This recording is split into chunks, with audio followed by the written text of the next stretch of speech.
here on the WRAL Out and About the podcast. I'm your host, Mark Bergin, joined by Craig Ferguson. On November the 22nd, he's coming to the Carolina Theater in Durham. And Craig, I want to start off, Pants on Fire. Why the name Pants on Fire? Well, it's indicative of some of the stories that I tell may be exaggerated for comedic effect. I'm not saying it's all lies. A lot of this stuff is true, but some of it is not as true as other parts of it, and I don't care about that. And I think part of the of what I do is to exaggerate a story to the point where it may be a little less than truthful. But as long as it's funny, I don't care. You exaggeration? The late night talk show host, the comedian? Yeah, I know. It's I mean, it's funny. I like the idea of just the idea of running around the country with your pants on fire as well. I think that it has a nice image for me. So what I want to ask is, when you're on tour versus when you've got a talk show, what are the differences in your approach? So when you're hosting a comedy tour versus when you're hosting a late night talk show? Well, a comedy tour is very different because I'm on my own, so I'm not interviewing anyone, and it's stand up. I think also the reason why I did it, I've always done it. I mean, it's how I got started, and I think that with stand-up comedy, I always felt the difference between stand-up comedy and television in a theater is like in TV, I'm in your house, right? So I kind of like, if I'm visiting, so I kind of watch what I say a little bit, and I'm careful not to be kind of too raucous. But in the theater, you're kind of in my house, and so the rules are a little more relaxed for me. So I feel like I can be a little more relaxed in a performative way than late night. Although, to be honest, in late night, I was pretty relaxed as well. It's not a big deal. But I think it's basically, it's a headspace for me. That, and it's probably a slightly different format, given there will be no guests. It's only me talking. Got you. Yeah, you don't have to abide by anything with the FCC. Well, that too. FCC and sponsors and all of the. I mean, the reason why I kept doing stand-up all the way through all the television stuff was because television, as I'm sure you are aware, is a corporate environment, and that's not really my strongest point. I'm not a great company man, so I always thought, well, I better keep the stand-up going, so that when they fire me, I'll still be able to earn a living. They didn't fire me, but I do still love doing this. Respectfully, let me push back here a little bit. To do something for a decade, when you hosted the Late Show for a decade, yeah, that's not nothing. So respectfully, I push back there a little bit, Craig.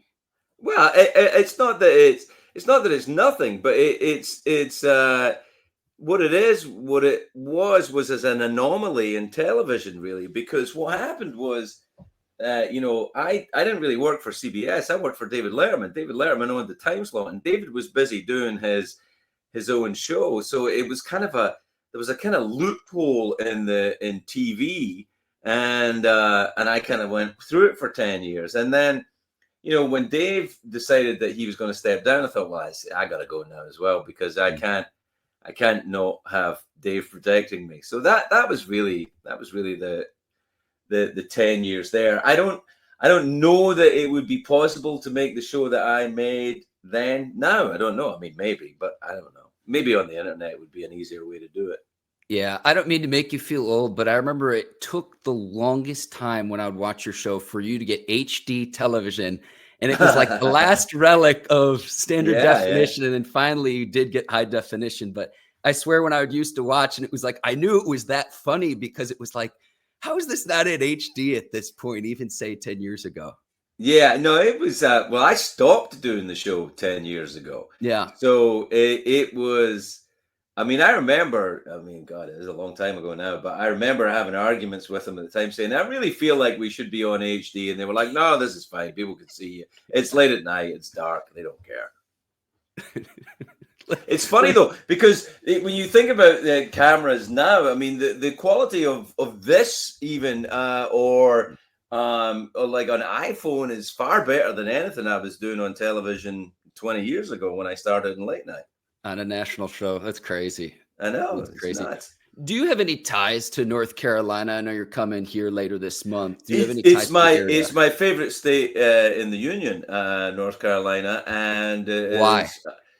Because I'll be appearing there. Every state that I go into is my favorite state in the Union, and Raleigh-Durham is my favorite area, and I always enjoy the local team and the products advertised.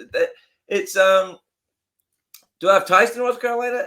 I don't suppose anything other than I've been there a lot and I like it. And it's nice, but do I have any emotional ties? Well, my children were born there, and I have a house there, and my family have lived there for generations. But not all of what I just told you is true.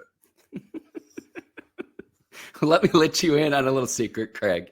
What? I know the airport is named Raleigh-Durham International Airport. You're either from one or the other, and the airport is in neither city. Yeah, I probably knew that, but I was just not bringing it up, to be polite. Sure. Do you ever get confused for Craig Ferguson, the hockey player? Can't say it's ever come up. No. Okay.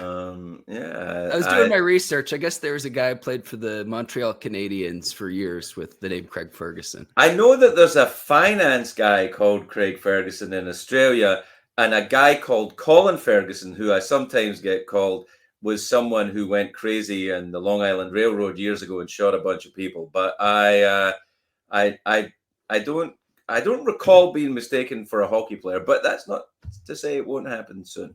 I want to go back to something you were talking about, the influence David Letterman had on your career. How did that relationship start?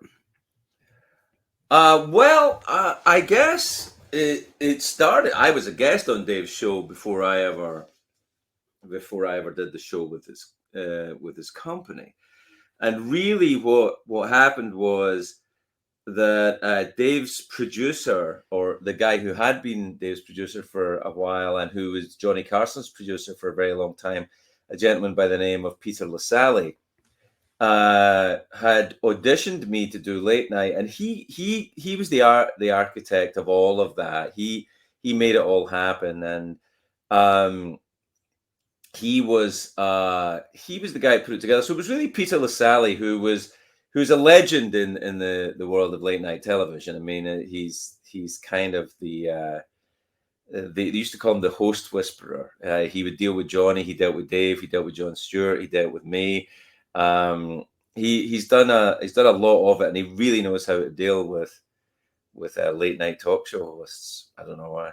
So it was more Peter than it was David. David and I have a fine relationship, but I wouldn't really say it was a relationship. I was on his show a bunch of times, and he was nice to me. It wasn't even really like he was my boss, although he technically was, because he was in New York and I was in LA. So the only thing I will say about Dave's very funny, and this is a true story. I was in LA about, I don't know, a year ago or something, and I was doing a bunch of press interviews, and I thought, you know what, my shoes are terrible. I'm going to go to the Nike store when it opens at 10 a.m. and get a new pair of sneakers, and it'll be empty at 10 a.m. So I went to the Nike store in LA at 10 a.m. and I was looking at shoes, and I felt a tap in my shoulder, and I turned around, and it was David Letterman, who apparently was in town and also thought he needed a new pair of shoes, and also thought he would go there at 10 a.m. when no one was there. And he tapped me on the shoulder. I turned around and he said, "How long have you worked here?" And which I thought was very funny. And in fact, I don't know if this is news to you, but David Letterman is a very funny man. And that was a very funny thing to say. Did you recognize him? He's got that Gilded Age beard at this point. Yeah, I recognize him. Yeah, he's a recognizable figure to me. How did you respond? You know what I should have done? You know what I should have done is said, "I'm sorry, sir, I don't recognize you." But I didn't do that. I did recognize him, and we laughed. Got a few more left for you here, Craig.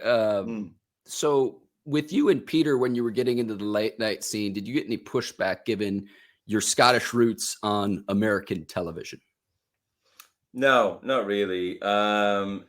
I occasionally, at the very beginning, anyone who was kind of negative about the fact that I was, originally from Scotland, it was usually, I mean, this was before social media and stuff, so it was just like occasional snippy comments in the press, like, "Oh, why is this guy here?" But didn't it didn't really have any effect like that. I think if anything, it kind of helped. It helped kind of separate you from everybody else a little bit, I think. Yeah, funny is funny. I think so. I think American is American. I'm an American. I'm an American citizen. So if I like when I started in late night television, I was doing the show from California. And people used to say, if anyone said anything about my accent, Arnold Schwarzenegger was the governor of California at the time. And I said, the governor of California can't correctly pronounce the name of the state he is the governor of. So I don't know that I should get any, but no one really did. I think that's, I thought there would be more, but there wasn't really anything. All right. I'll leave you with this. How did you develop your gift of gab?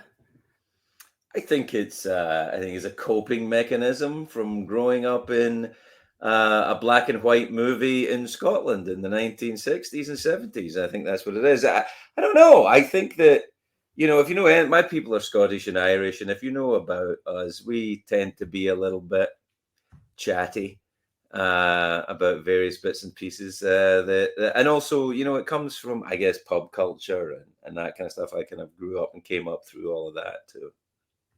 He is the pride of Cumbernauld, and he is Craig Ferguson. I don't know if I'm the pride of Cumbernauld. Cumbernauld is the town I grew up in. I don't know. I don't have any great love for Cumbernauld, and I don't think Cumbernauld has any great love for me.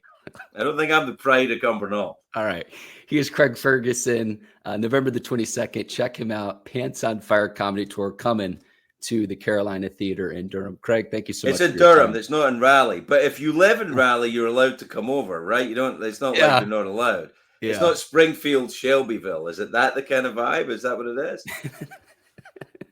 Listen, there's a division there. There's a division between North Carolina and South Carolina, but I've heard of that. Well, they're my top two Carolinas are North and South Carolina, though. These are my top two. I don't know which others fill out the bracket. He is Craig Ferguson. This is another edition of the WRAL Out and About podcast. Thank you so much for listening.